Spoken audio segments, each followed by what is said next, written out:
We were in grade school together. We were in grade school together. Share the same stroller. I was in 6th grade, he was in kindergarten.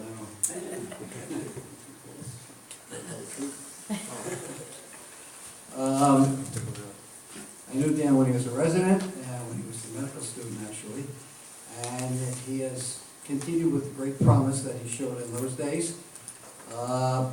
He is now the head of, what's the name of your outfit again? Queens Diabetes Endocrinology on Horace Harding Parkway and 162nd Street, 61st Street. He has a group of 5 endocrinologists there. I must confess that I send them my diabetics and my other endocrinology patients, and he's going to talk about diabetes mostly now, but if you have questions about other endocrinology problems later, you may bring them up with his permission. He will ask you when he feels like they ask questions and so on. Dan is now an associate professor of medicine at Cornell Medical College, and please welcome him.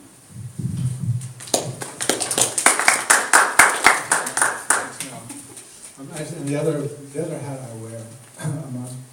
Okay, I got the picture. We didn't do makeup before, we did my hair before. Okay. The other hat that I consider pretty important is I'm Associate Director of Research at New York Hospital Queens. And it's one of the things that makes New York Hospital Queens really special. Because there are lots of places around that have good doctors, although not quite as many who was trained as well in gastroenterology and internal medicine as I was back when I was a resident by Dr. Bright.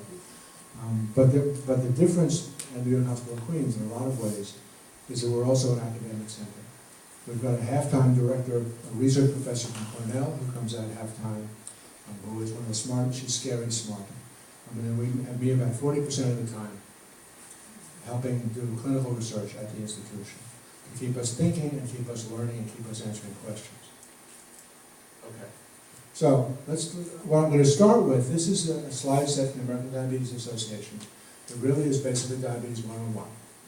It goes through the whole question of what causes diabetes, what goes wrong, what goes right, and what we can do about what it means.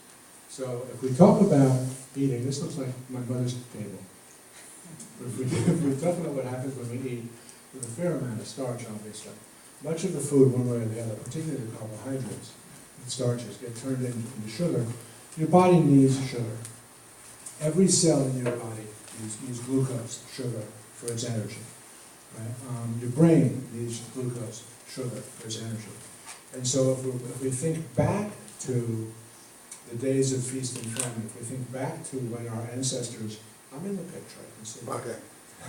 If we think back to when our ancestors were hunter-gatherers or subsistence farmers, and there might be a long time between mammoth kills, and so and then, in spite of the fact that we hadn't had a mammoth for a while, if the saber-toothed tiger showed up in the doorway of the cave, we had to think fast. Our brains had to be functional, had to get enough energy to think fast, and that energy is sugar, which means that in order to survive, in order for our great multiple great ancestors to survive, they had to have a system that ensured sugar supply to the brain. And particularly ensured sugar supply to the brain, even if the person wasn't eating something that would turn into sugar. So what we need to look at is kind of how that system was great 500,000 years ago, but now in this day and age where being a hunter-gatherer means hunting the car keys to drive from a zone for takeout, it's a different body. Okay. So under normal circumstances, if what we look here is we look at insulin as little triangular eyes, if we look at sugar, glucose, little g's, and this is a cell down here, what we see is that within normal pancreas, when you eat, almost as soon as that food hits your stomach, right, the pancreas starts to put out small amounts and then larger and larger amounts of insulin, and it's a very, very carefully adjusted system, so that a healthy pancreas puts out the right amount of insulin to put the sugar into where it belongs. When the sugar builds up, because of diabetes, there's 2 ways it can build up. And it usually takes a combination of things for it to build up. One of which is that at the size of the pancreas doesn't work properly to make enough insulin. In extremes, it makes no insulin. In most people with what used to be called adult type or type 2 diabetes, it makes some, but not enough. The other thing that goes on at the same time is the insulin doesn't work right. It says it over here.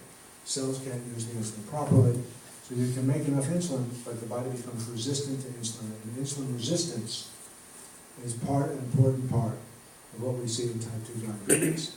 Insulin resistance is an important part of what we see in people who are trending towards diabetes. Now, not everybody with insulin resistance gets diabetes. Everybody in this room who has had a child has had a time when she was insulin resistant. Because during pregnancy, in order for that baby to be nourished, your cells have to starve a little bit. And so what that means is that the mother's body becomes resistant to insulin, blood sugars go up just a little bit and feed the baby. But you don't develop diabetes at that time. So it's not enough just to have insulin resistance. It also takes a pancreas. You can't quite push through that insulin resistance. When the sugar goes up, the classic symptoms I think that people have heard about for diabetes for years, and this is unique, this is not unique to type 2 or type 1. And we'll go into the difference between them a little bit further down in the talk. Now, the characteristic symptoms that are common in diabetes but also happen in other situations. So even if you've got everything on this list, it doesn't mean necessarily that you have diabetes. It's just these are things. So many people, when the sugar in the blood goes up, it spills into the urine. It's a very effective diuretic. It carries water with it, and you get thirsty. Right? You urinate more. The eyes can get somewhat blurry. They change the sugar. Fatigue, I don't know. That's who doesn't have it in our age. Slow healing of cuts or wounds, that's a little bit of a myth. The main thing you see with poor healing in people with diabetes is actually if they have trouble feeling their feet from long-standing diabetes. And most people heal perfectly well. Most people heal perfectly well from surgery. Most people heal perfectly well with diabetes, from any kind of cut or bruise that you have. Certainly more frequent infections, particularly urinary infections and vaginal infections for women. Weight loss, I should have such troubles. And then with really severe type 1 diabetes, when it gets into kind of pre-coma, it can be nausea and vomiting. That's the short-term stuff. The reason we do something about this is that high sugar sticks to the proteins in your body. It sticks to the proteins in your tissues, and when it sticks to the proteins, they don't work right. When they don't work right, what happens is that the blood vessels in the back of the eye grow abnormally. The kidneys get extra protein put down in places it doesn't belong, so they don't filter properly. The nerves don't work well, whether it's because you have numbness in the nerves or when you have pain from the nerves. That then leads to sometimes people can't feel their feet and get sores on their feet and keep walking on them until they get infected. That's what really causes amputation. And we're going to stay with that for a minute because the most important single thing to prevent amputation in somebody with diabetes is to be checking your feet all the time. You're absolutely nuts about protecting your feet. And when you do that, there are lots and lots of studies out there that show that when you teach people to take good care of their feet, basically just looking to make sure there's no sore there, there's no rubbed spot, there's nothing in your shoe, that your shoes aren't too tight. All the things that might cause a little break in the skin, because the skin is your protective thing in diabetes. So if you can avoid little breaks in the skin, then you avoid infections, because the bacteria can't get in. So amputations have been reduced drastically in this country because of better diabetes education and better foot care. Heart attack and stroke is more common in people with diabetes. Diabetes has a couple of family travelers that frequently are present before the diabetes comes on, and that is high cholesterol and high blood pressure, both of which are things that increase the risk of heart attack and stroke. All of these can't be 100% correct. I don't know if anybody saw the article in the New York Times a couple of weeks ago about how cancer is on the upswing as a cause of death. It's because we've made everything else better. You don't die from all the things we used to die from before. So all of these are less than they were 10, 20, 30 years ago, but they're not gone. They're just much, much less, and we can make a difference. One of the things I tell all of my when I teach the doctors, I ask them if they take care of diabetes, and of course they all raise their hands. And I say, no, you don't. The only person who does is the patient who has it. And so by people learning how what we call diabetes self-care, self-management, and careful collaboration with your doctor so that you see your eye doctor regularly, You get your blood and urine checked regularly, somebody checks your feet regularly, you check your feet regularly. By all those things, what we see is that all of these are drastically reduced. Okay. Two main types. Type 1 used to be called juvenile. Let me see if I can turn my pointer on.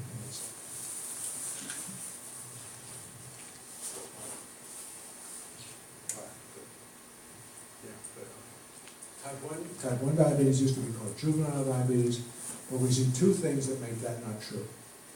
One is, I've seen patients in their 50s, 60s, 70s develop a disease that looks just like type 1 diabetes, where the pancreas makes no insulin. The other half, and we see this more and more, is with this epidemic of obesity in this country, we're seeing more and more young people in teenage years who are developing type 2, what used to be called adult diabetes. And that's where the body is resistant to insulin. The insulin's not working properly. And the pancreas ages. You know, we all age, God willing. And the longer we live, whether you have diabetes or not, the longer you live, the less effective your pancreas is. The less everything doesn't work as well. You know, our feet and our legs and our backs and our brains don't work as well as they did 10 or 20 or 30 years ago. It's the same thing with the pancreas. It doesn't work as well. It doesn't make as much insulin. And so what that means is that the medicines have to change as we age. And so at the beginning of diabetes, people can frequently control their blood sugars by cutting down on food and increasing exercise. But as the pancreas gets older, it can't keep up with that demand. And so it has to push harder and it gets tired. And gradually the pancreas makes a little bit less insulin. So what I tell my patients is that diet and exercise will work for a while. But after 2 or 3 years, they usually require medicine because the pancreas is aged. And one of the things I do, most important things I do with a patient when I do it, is say it is not because of the piece of chocolate cake they ate at your aunt's birthday last week, which is what everybody assumes it is, right? If your sugar's high, it must be because you ate something wrong. Diabetes is not a character disorder.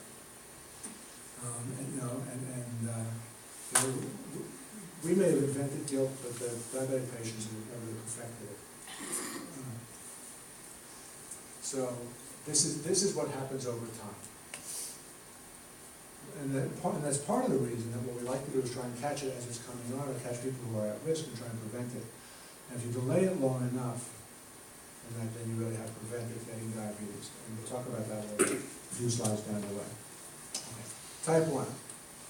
Classically, it's about 5% of people with diabetes, 1 in 20. It used to be 1 in 10. Except we've got a lot fatter and developed a lot more type 2 diabetes. Most of the time people are under age 20, but it can be pretty much any age. And the body just doesn't make insulin, and absolutely those people have to be on insulin to survive. If they don't get insulin, they die. If you go back to 1920, before Banting and Beston and that crew isolated insulin before the treatment was started, you look at pictures of the children. In those days, the treatment was, okay, if you can't metabolize enough food, we'll just give you less. Well, these kids would starve to death in 6 to 12 months. And the pictures of those that I see of those children really look like kids coming out of the camps. It's horrifying what must have been going on with those kids at that time. Usually, in type 1 diabetes, it starts kind of quickly, usually. It can start with a really emergency condition called ketoacidosis, nausea, vomiting, dehydration, coma, and about 1 in 200 dies. Or it can come on a little slower. Weight loss, loss of energy, very thirsty, a lot of urination.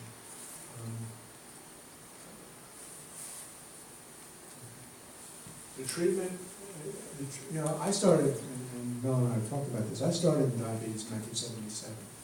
I came out of my fellowship. In 1977, I was treating people based on how much sugar was in their urine. I did that for about, and I thought I was a hotshot expert. I know how to adjust medications and insulin based on urine sugars. In 1980-81, blood sugar testing came along. And whenever I tell the young doctors about this, they get wide-eyed. They can't imagine taking care of diabetes without finger sticks. But now we can tell what the sugar is. You know what's going on. And when you know what's going on, you can learn what to do about it. And find the foods and work with activity and take the right amount of insulin so the sugar stays reasonably balanced. It's not perfect. The system is not perfect because when the Lord designed the system, the pancreas dumps its insulin into the liver, and works at the liver, half of it stays there, the other half goes out in circulation. Well, we don't work like that. We give lumps of insulin, even with pumps, we give lumps of insulin under the skin, and it's not exactly the same. And so this is our, but it's enough of an approximation that young people with type 1 diabetes who used to die at 6 to 12 months, and then for a while would die at age 30 to 35, now live to old age. Because what you can do is with working all of these things together, and the most important one's right here. The most important one is education. Right? Diabetes is the Cy-Sims disease. The educated consumer by far is the person who plays the best. This is before and after. Right? And this is, I think, about 6 months later. So I'm getting more than that here. You can see what I was talking about. This kid was starving to death in 1920. Okay, type 2. 95% of people with diabetes have type 2 diabetes. It's what used to be called adult type, although unfortunately, as you can see in the second bullet point, type 2 is becoming more common in younger adults, children and teens, and actually in places like Southern California and Southern Texas, which have large Hispanic populations, which is a high-risk group. When the pediatric endocrinologists are actually now seeing more kids with type 2 diabetes, adult type diabetes, than with type 1, real juvenile diabetes. It's a real nasty epidemic. And it's the obesity epidemic, as far as I believe. So in general, not always, but in general, type 2 is more likely in people who are overweight, as characteristic of belly fat, are non-Caucasian.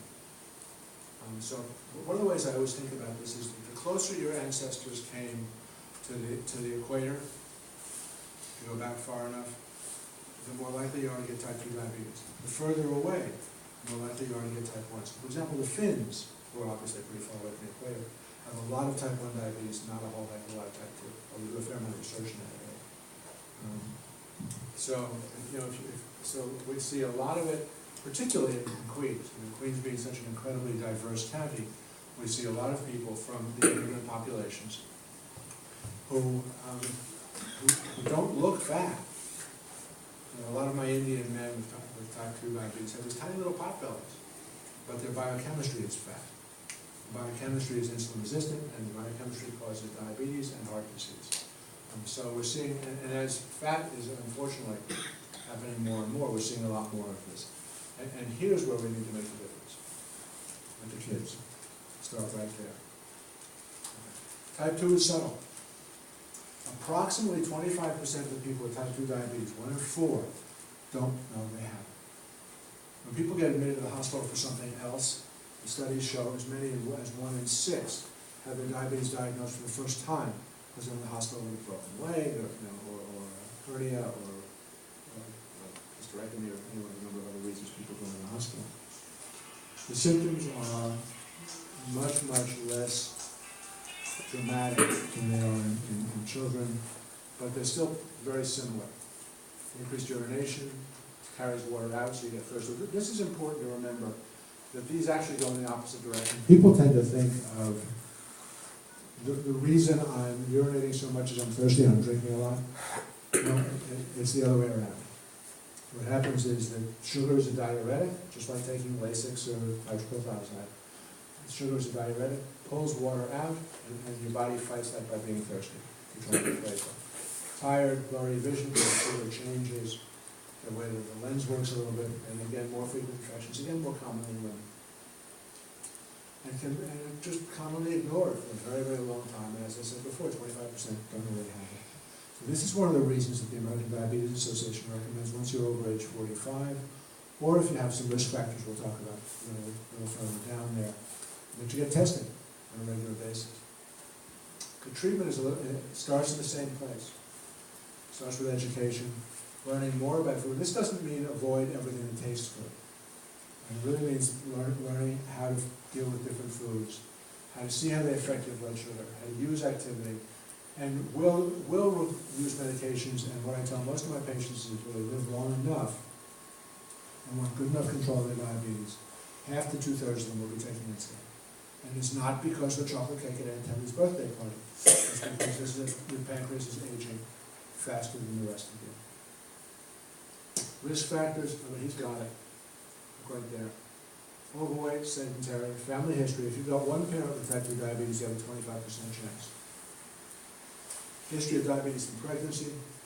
It's more common as you get older. I remember the first time I saw one of these graphs on the different ages, the different decades, and it was kind of 30% was here, 30-year-olds, 30 to 39 were here, 40 to 49 were here, and when I was 52, 50 to 59 was about there. I'm right, and now that I'm a few years beyond that, it's scary to read all the things that talk about the elderly and know that they think they're talking about me, but I know better. But age clearly, with age, and if you look at people in their 80s, about 20% of them have type 2 diabetes. And then, again, the minority groups, Native Americans, big time, Asian Americans in our population, big time. African Americans more, but not quite as much. The next three are much more. Here's part of the reason. Here's 1991. This is people who are about 30 pounds overweight if they're 5'4", all right, so about 50 to 60 pounds overweight for somebody my size. And if we look at most of the country, what we see is that the vast majority of the country, about 10 to 15% of the people in 1991 were overweight. If we now look 3 years later, we're now seeing this big chunk, and the Southeast has always been the home of eating badly. So we're now seeing this big chunk, we're now up in the 15 to 19% range, and these are now all dark. We go a little further, we're now talking about 2000, so just 9 years from that first one. And now look at the amount of the country that's now over 20% are overweight or obese. And in 2006, we're now talking 25 to over 30%. New York, thank heaven, is lagging a little bit behind, but we're still in the 20 to 24% obesity range. And look at diabetes, and you see the same thing. Here's 1990, most of the country was about 5%. Few outliers, Mississippi, Kansas, Missouri. Missouri, West Virginia. West Virginia. That's pretty much it. And you're going to see that Colorado stays healthier than most of the rest. We go up 95, now it's gotten much darker, and now look again. What's going on here? Over 10% in 2001, and the graphs are darker now. And so if we look at the obesity trends, the diabetes trends, they travel right along with each other. Okay. Current numbers, and these numbers are 2011, so you know they've gone up, because we increased in the range of 1.5 to 2 million. So let's see, I've been giving this talk for about 20 minutes, which means roughly 65 people have been diagnosed with diabetes since I started giving the talk. One every 17 seconds. Watch your watch. It doesn't take very long. Right? Close to 2 million age 20 or older diagnosed in 2010, which means there's probably another 500,000 or so who were not diagnosed. 7 million undiagnosed, 8% of the population, and 27% of people over 65. It's a major, major epidemic. I think we hit on this stuff before. Except for the statistics, it's still the 7th leading cause of death in this country, generally 2 to 4 times greater mortality of people without diabetes. It's still the leading cause of these, but we're doing better at decreasing the numbers. It's also amazingly, amazingly expensive. And the new numbers which just came out this year, roughly $46 billion more than these. As of numbers, and these numbers were, I think, in 2007, 245 billion with a B. 1 in 5 healthcare dollars is spent on diabetes, 1 in 10 directly from diabetes. And we're losing, not just on medical costs, not just paying the doctor and paying the hospital and paying the pharmacy. This is also people who can't work.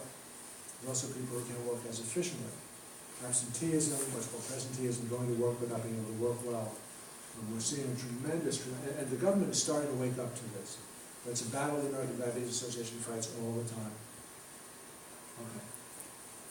What can we do to reduce this? It's all well and good to treat it after it's there, but what would be nice to do is try and prevent it and identify it. So 26 million or so with the disease.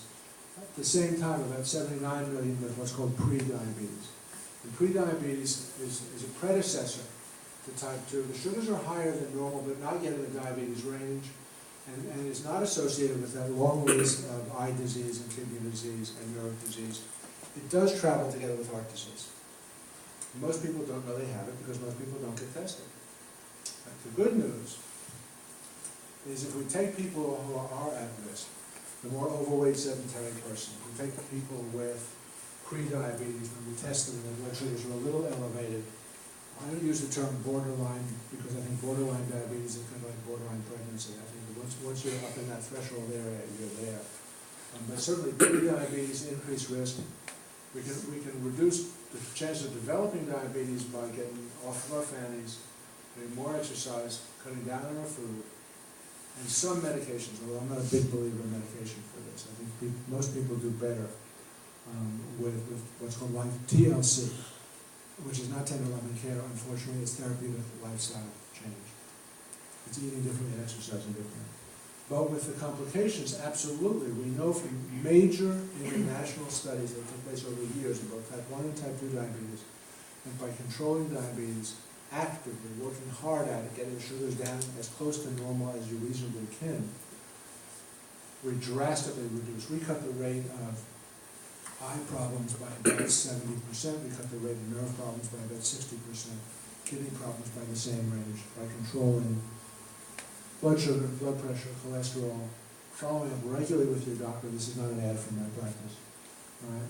And early detection and early treatment. This is why we recommend people go to the ophthalmologist on a regular basis, the podiatrist on a regular basis, get your urine tested regularly, all the things that we do where we can intervene, not just with blood sugar control, but there's other stuff we can do.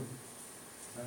But preventing, since most of the costs and the problems are what happens later, what we really need to do, and every other year the American Diabetes Association goes down to DC, and we lobby like crazy for more money for the Centers for Disease Control and more money for the National Institutes of Health to put more money into research for prevention, for cure, and for better treatment while we're waiting for prevention and for cure. And if we do that right, we work hard early on, people will live longer.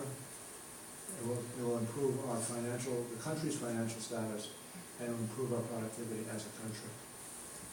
Right, so for people who have diabetes, the guidelines the ADA recommends, A1C is a measure of blood glucose level. We test to do every 3 to 6 months. Blood pressure, everybody knows what it is. There's a little controversy lately in the news about this, and I've just downloaded the article from the Heart Association to try and figure out what they're saying and whether it should be 140 or 135. Same thing with cholesterol recently. There's a controversy, and I'm still looking into that. But the single most important thing we can do to prevent the risk of most of the major diabetes complications of blood vessels is to get people off cigarettes. And frankly, they're not taxed high enough at this point. More activity, eat healthy. If people have diabetes and have had it for a while and know they have nerve problems, take good care of your feet, check them regularly. But go through the regular routine. Diabetes is one of those diseases where routine follow-up of 3 or 4 things. Once a year, getting a urine test, getting the doctor to look at your feet every time you go to the doctor. Once a year, more often than that, probably 2 or 3 or 4 times a year, getting blood pressure checked. Routine stuff. Once a year, going to the eye doctor. Makes a tremendous, tremendous difference in managing to avoid many of these long-term complications that we worry about. Here's the ad for the ADA. Now, full disclosure, I've been on the ADA National Board, I'm on 2 national committees, and I think it's the greatest organization in the world. But it's basically, one of the reasons we work for $35 million for research, but it's also total about 640 over the years, and education. We've got things to help kids, we've got things to make sure that kids in school are taken good care of, we've got things to help young adults, we've got things to help older adults, working people, non-working people, and all of the above. And I think, okay, yeah. This one I think is very important. Actually, let me cut to this one for 1 minute. Because a big part of what we do is try to prevent diabetes. So ADA was very strongly behind the bottle bill. The giant gulp, sweetened sugars, drink stuff. We fight discrimination against people with diabetes. We push for better health care. The current chair, or I guess the immediate past chair of the legal committee at American Diabetes is the senior lawyer for the AARP. And we end up fighting for the same things. Right? So that's the advocacy part. When I see a new patient who has a computer and has internet access, the first prescription I give them is right here. I write it on a prescription pad. 1-800-DIABETES and www.diabetes.org. Now, I don't do Facebook or any of the others because I don't have, my daughter isn't home enough for me to learn how to use it. But diabetes.org is tremendously useful. And the people on the other end of that phone are incredibly helpful as well. And since this is a knowledge is power disease, I would guess that I'd go to the professional side of that website. It starts out with the same thing. I just click on the thing that says for professionals. I did it 3 times today to ask questions about meditation. And I go almost every day in my professional life. It's a fantastic resource. So I think on that note, well, I'm sure there's some questions out there.